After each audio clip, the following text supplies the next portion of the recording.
ఈరోజు నేను సాంబార్ చేస్తున్నాను. ఇందుకోసం 2 గ్లాసెస్ పప్పు తీసుకున్నాను. సో బాగా ఫ్రెష్గా వాష్ చేసుకొని ఇందులో మనం కొంచెం పసుపు ఆయిల్ వేసుకుందామండి. కొంచెం ఆయిల్ పసుపు వేసుకున్నామండి. ఆయిల్ వేసుకున్నామండి. ఇప్పుడు మనము కుక్కర్ పెట్టుకొని విజిల్స్ పెట్టుకుందాము. నేను చిన్న సొరకాయ తీసుకున్నానండి. ఇలా కట్ చేసి పెట్టుకున్నాను పొడవుగా. చిన్న ఉల్లిగడ్డ, ఒక 2 బెండకాయలు తీసుకున్నాను టేస్ట్ కోసము. పచ్చిమిర్చి, ఇంకా ఒక టమాటా తీసుకున్నానండి. కొంచెం ఆయిల్ వేసుకున్నానండి. నేనైతే ఫస్ట్ ఇప్పుడే జీలకర్ర ఆవాలు వేసుకోవట్లేదు. ఇప్పుడు దాకా చూపించాను కదా తరిగిన కూరగాయలు, అవి వేసుకొని వేయించుకుంటానండి. చూడండి, ఇలా వేసుకొని వేయించుకుంటున్నాను. ఇవి మనకి కొంచెం మగ్గాలి. ఉడికిపోయిందండి. దీన్ని మనము స్మాష్ రుబ్బుకుందాము. అలాగే చింతపండు కూడా మనం తీసి పెట్టుకున్నాము. కొంచెం మనం వాటర్ పోసుకుంటే ఇవి మనకి బాగా ఉడుకుతాయండి.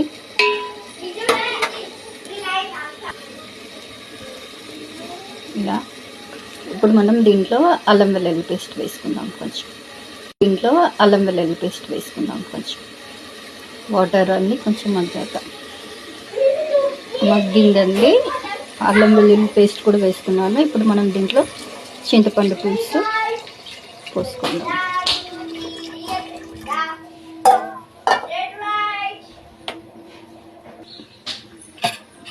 దీంట్లో కొంచెం కరివేపాకు, కొత్తిమీర వేసుకున్నాను. కొంచెం ఇది మసలాక మనం పప్పు వేసుకున్నాము. పప్పును ఇలా మెత్తగా రుబ్బుకున్నానండి. మసలాక ఈ పప్పు అందులో వేసుకున్నాం. చూడండి, పప్పు అయితే మసులుతుంది. ఉప్పు, కారం వేసాను. సో ఇప్పుడు మనం తాలింపు పెట్టుకున్నాం. నెక్స్ట్ తాలింపు పెట్టుకుంటున్నాము.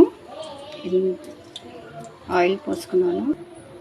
ఆయిల్ హీట్ ఎక్కాక ఎండుమిర్చి, జీలకర్ర ఆవాలు వేసుకున్నాను. ఎల్లిపాయలు, ఇంకా కరివేపాకు వేసుకున్నాను. తాలింపు కరివేపాకు వేసుకున్నాము. ఇది మనం పప్పులో వేసుకున్నాం.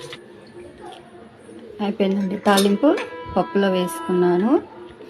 సో వేడి వేడి టేస్టీ పప్పు రెడీ అండి.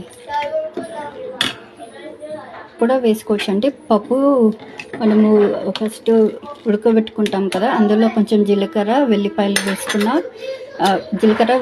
వేసుకొని పసుపు, కొద్దిగా నూనె వేసుకొని మనము పప్పు ఉడకబెట్టుకుంటే అలా కూడా చాలా టేస్టీగా ఉంటుందండి.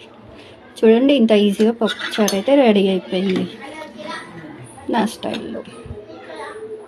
Thank you.